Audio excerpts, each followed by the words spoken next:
students. I am Miss Rukhsana, chemistry subject teacher. As you know, your online classes have been started.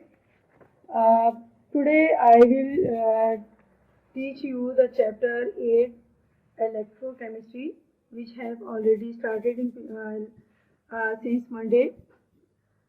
In my first explanation, I have told you the introductions of electrochemistry, what is electrochemistry, and electrolytes, non-electrolytes and electrolysis.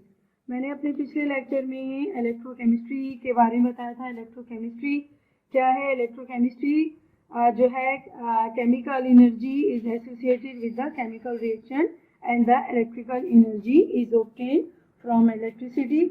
हम ऐसे जो है chemical reactions के बारे में हम इसमें पढ़ रहे हैं जिनका ताल्लुक जो है वो इलेक्ट्रिसिटी से है. इसमें यानी इलेक्ट्रिसिटी जो है केमिकल एनर्जी में चेंज हो जाती है और केमिकल एनर्जी जो है वो इलेक्ट्रिकल एनर्जी में चेंज हो जाती है. और ये रिलेशनशिप जो है इलेक्ट्रिसिटी एंड केमिकल रिएक्शन का इलेक्ट्रोकेमिस्ट्री कहलाता है. इसमें वो सब्सटेंसेस या वो कंपाउंड जिनमें इलेक्ट्रिसिटी पास हो सकती है are called electrolyte. For example all acid, bases and salt, और when they are in aqueous solution or fused state.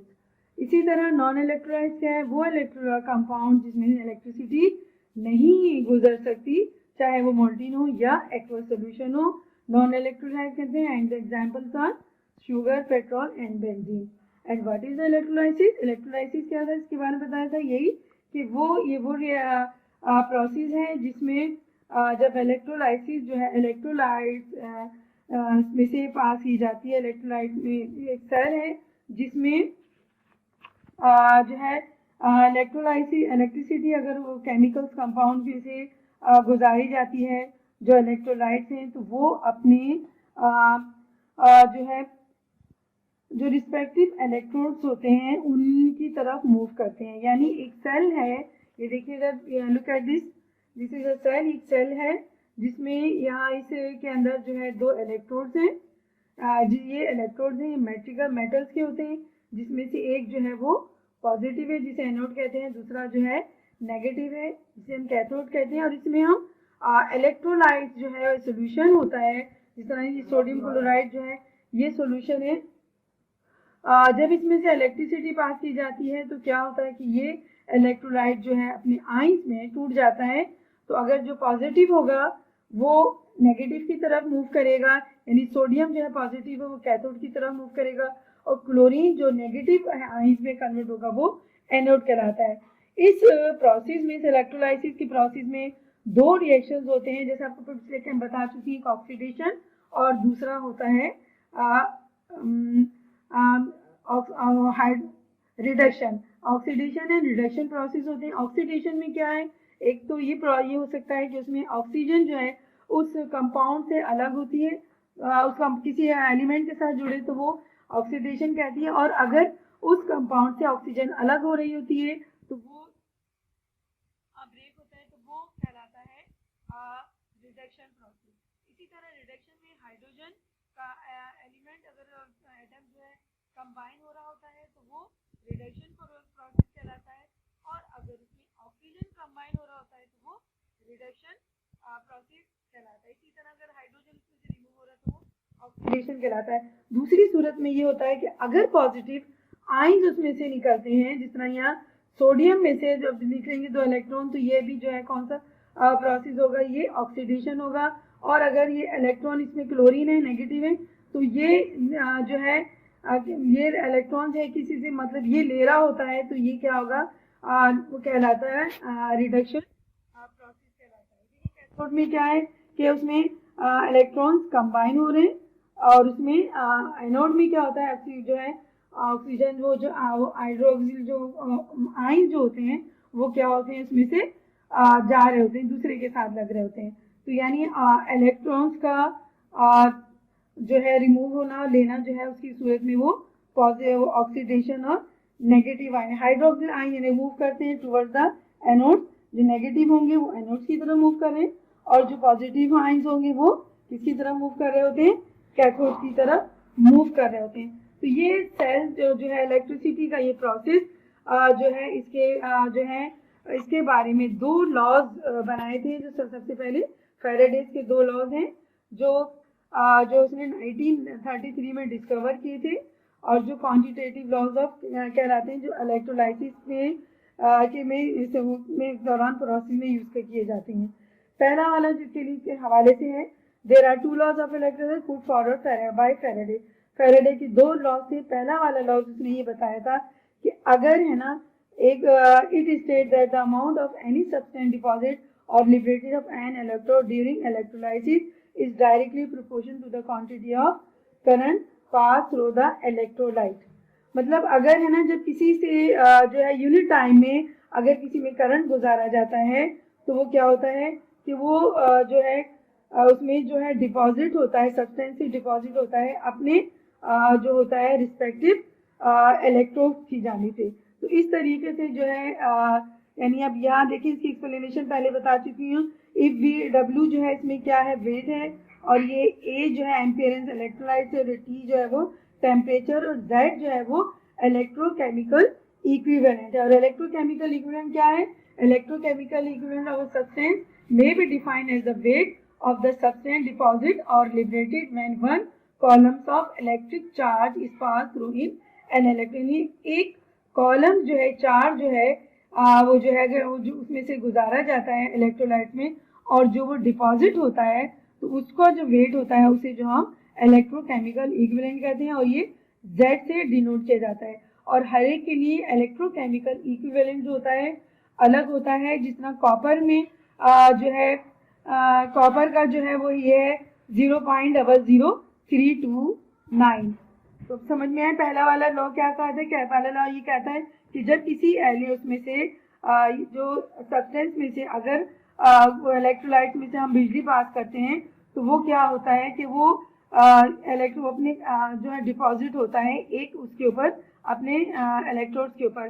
जैसे मैंने कहा था कि मेटल्स के इलेक्ट्रोड्स होते हैं, एक पॉजिटिव एक नेगेटिव, उससे जाके वो उसमें जमा होते हैं, डिपॉजिट होते हैं।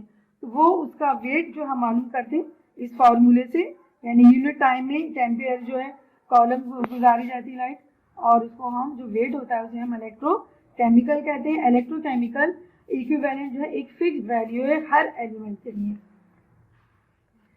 और इसी तरह इसका दूसरा लॉ ये बता रहा था कि अगर हम ये देखिए मुख्तलिफ तीन सेल हैं, एक जिसमें जो है रिस्पेक्ट लगे हुए हैं, तो एक का कैथोड दूसरे के एनोड से, दूसरे का कैथोड से, इस तरह पूरा एक सर्कल बना हुआ है।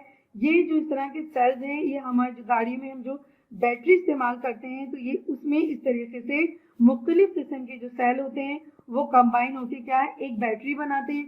आपने गाड़ी की बैटरी में देखा होगा सल्फ्यूरिक एसिड उम्मन जो है वो केमिकल जो है उसमें यूज किया जा सकता है। तो उसमें फैराडे ने क्या कहा, अकॉर्डिंग टू फैराडे दूसरे लॉ के मुताबिक 96,500 columns of electric charge in is passed, then the mass of silver deposit would be equal to 108 gram, that of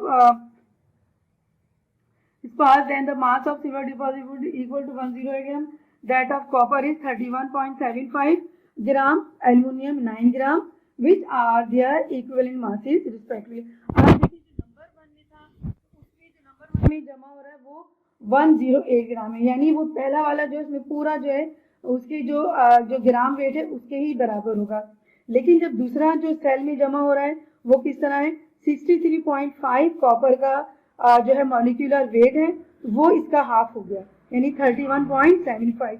अब एल्युमिनियम का जो एटॉमिक मास है वो 27 है, क्योंकि वो थर्ड नंबर पर है तो इसका जो है 9 ग्राम उसमें जमा होगा। 9 ग्राम कितना हो गया, 27 का थर्ड टाइम्स कम हो गया। इक्विवेलेंट मासेस का फॉर्मूला क्या है, equivalent masses of element, atomic masses of the element, valency of the element. यहाँ वैलेंसी 1 है तो बराबर का है 2 है तो हाफ हो गया, और 3 है तो वो थर्ड टाइम्स में कम हो गया। और इसमें से जो इस वक्त जो बिजली दौरान गुजारी जाती है वो कितनी है, 96,500 कॉलम्स होती है, और ये कहलाता है 1 फैराडे। इसी तरह हम इसमें जो है यूनिट्स पढ़ेंगे, units of current and electric charges. अब इससे मुतालिक जो हमने अभी पढ़े थे एम्पियर, कॉलम, फैराडे क्या है, फैराडे की वैल्यू आपको बता दी 96,500 है। एम्पियर क्या है, it is the basic unit of current in the international system. It may be defined as the current when pass through a circuit for 1 second. 1 second के लिए जितना करंट जो है पास किया जाता है that is called is ampere. और can और ये कितना लिबरेट कर देती है, कैन लिबरेट 0.00118 ग्राम और 1.118 पावर 10 की power 9 kilogram of silver from silver nitrate. अब सिल्वर नाइट्रेट के कंपाउंड है, इसमें से हमें सिल्वर अलग करनी है तो वो हम इसी इलेक्ट्रोलाइसिस प्रोसेस के जरिए करेंगे, क्योंकि सिल्वर फिर ये है कि वो अपने रिस्पेक्टिव उसमें जो होगा इलेक्ट्रोड उस पर जाकर जमा होने लगता है। इसी तरह नंबर कॉलम्स क्या है, it is the SI unit of electric charge and defined as the quantity of charge when 1 ampere of current is pass for 1 second. 1 second के लिए जो है करंट जो पास की जा रही है वो क्या कहला रहा है, कॉलम्स कहला रहा है। ठीक है, इसके बाद है यहाँ जो है ये मैंने आपको बताया कि पहला लॉ दूसरा लॉ क्या था। पहले लॉ में ये था कि अगर एक यूनिट टाइम में अगर करंट पास किया जाता है तो वो जो है आयन लिबरेट होता है। वो क्या होता है, कैथोड या एनोड पर अपना जो रिस्पेक्टिव इलेक्ट्रोड है, पॉजिटिव है तो नेगेटिव पे जाएगा यानी कैथोड पे, और अगर नेगेटिव है तो वो पॉजिटिव पे जाएगा यानी एनोड पर। तो ये इस तरीके से वो उस पर जमा होना शुरू हो जाता है। और ये इस तरीके से जो हम इम्प्योर जो होती है ओर्स ऑफ जो होते हैं मेटल्स होते हैं उसमें से हम इनको मेटल्स को अलग करते हैं। दूसरा ये होता है कि इसका जो हम देखें दो यूजेस इसके खास होते हैं। यूजेस ऑफ इलेक्ट्रोलाइसिस क्या है, electrolysis is an important process use for the extraction of certain metals from their ores, यानी इम्प्योर फॉर्म जो होती है मेटल्स की उसमें से हम मेटल्स को अलग करते हैं। That it is also use in electroplating. Electroplating means to coat one another metals through the process of electrolysis in order to protect the baser metal from corrosion and to make them more attractive। इस तरीके electrolysis के जरिए एक तो ये कि हम ores से मेटल्स को अलग करते हैं, दूसरा ये है जो हम आगे के चैप्टर में पढ़ेंगे कि किस तरह मेटल को एक्सट्रैक्ट करते हैं, और दूसरा ये कि आपने अक्सर सुना होगा कि सोने के चांदी के जेवरात पर सोने का पानी चढ़ा दिया गया है या तांबे पे जो है चांदी की कवरिंग कर दी गई। तो यानी चीप मेटल्स में एक कीमती मेटल्स की लेयर चढ़ा दी जाती है जिससे वो ज़्यादा खूबसूरत और अच्छे लगते हैं। अगर चाहे इनकी कीमत वो ओरिजिनल मेटल्स की जितनी नहीं होती, लेकिन वो बेहतर होते हैं, उससे ज़्यादा मतलब जो है जो सस्ती होती है वो बेहतर हो जाती है। ये तो हमने ये पढ़ा था। और देखें प्लेटिंग क्या है, electroplating is the process of electrolyte which is use to coat one metal to another. एक मेटल से दूसरे मेटल्स को अलग करने के लिए हम इस्तेमाल करते हैं। और यहाँ देखें एक प्रोसेस है निकल प्लेटिंग का। निकल प्लेटिंग में देखें ये एक सेल है जिसमें जो है ये जो सोडियम सल्फेट है जो स्पून के नजर है। इसी तरह यहाँ पे जो है अब इसमें दो ये लगी हुई है, एक एनोड है और ये दूसरा ये कैथोड है जो स्पून की सूरत में। अब इसमें सोडियम निकल सल्फेट को जब हम इसमें से इलेक्ट्रोलाइसिस पास करते हैं तो ये निकल जो है इस स्पून में जाके जमा होने लगता है और इस स्पून के ऊपर उसकी प्लेटिंग होने लगती है। इसी तरह क्रोमियम की भी जो है हम इसी तरह करते हैं कि इसमें रिएक्शंस होते हैं और इसमें जिसमें इलेक्ट्रिसिटी पास की जाती है तो ये क्रोमियम सल्फेट जो होता है अपने इसमें डिवाइड हो जाता है और क्रोमियम जो होता है वो उसमें एनोड की तरफ मूव करता है और जो है उसके बाद है ना जो सल्फेट होता है वो नेगेटिव यानी उसकी तरफ मूव कर रहा होता है। क्रोमियम जो होता है क्योंकि पॉजिटिव है तो ये उसकी तरफ जाएगा एनोड की कैथोड की तरफ, और सल्फेट इसमें नेगेटिव है तो ये कैथोड की उसकी तरफ एनोड की तरफ जाएगा। क्योंकि सल्फेट नेगेटिव है तो पॉजिटिव की तरफ जाएगा, एनोड पॉजिटिव होता है। और क्रोमियम क्योंकि नेगेटिव है पॉजिटिव है तो वो नेगेटिव यानी कैथोड की तरफ मूव करेगा। ये देखिए क्रोमियम सल्फेट है। तो इस तरीके से यहाँ ये बैटरी लगी हुई है जो इस दोनों को इसको अलग करती है और क्रोमियम की यहाँ इस तरह लेयर जमा हो जाती है। अब जो है ये मैंने पिछले उसमें थोड़ा बता दिया था, आज मैं आपको बता रही हूँ इस तरह के सेल्स बनाए जाते हैं। मुख्तलिफ किस्म के इलेक्ट्रोकेमिकल सेल्स होते हैं जिसमें डैनियल सेल है और ये डैनियल सेल जो होता है सिंपलेस्ट सेल है फॉर्म है of the galvanic or voltaic cell की which is used to convert chemical energy into electrical energy spontaneously. Daniell cell consists of two half cells. One half cell is zinc rod metal dip in zinc sulfate solution and the other half cell is copper rod. जो copper metals का होता है dip होता है इनकी copper sulphate में. Solution the two half cells, इसमें दो हाफ सेल्स होते हैं. देखिए एक ये रहा, दो अलग अलग, एक जिंक सल्फेट है और एक में कॉपर सल्फेट है और इस तरीके से इनको एक दूसरे से देखिए सॉल्व कर इसमें ब्रिज बना हुआ है यहाँ पे. और फिर इस तरीके से जो है ये इसको हम इसमें से इलेक्ट्रिसिटी पास करते हैं और जो है इसके बाद जो है रिस्पेक्टिव जो है ये अपने अपने मूव करने लगते हैं. देखिए ये गली हुई इसमें जिंक की एनोड है और एक कॉपर की कैथोड प्लेट्स है. तो ये मेटल्स हैं, जो ये क्या है इलेक्ट्रोड्स है.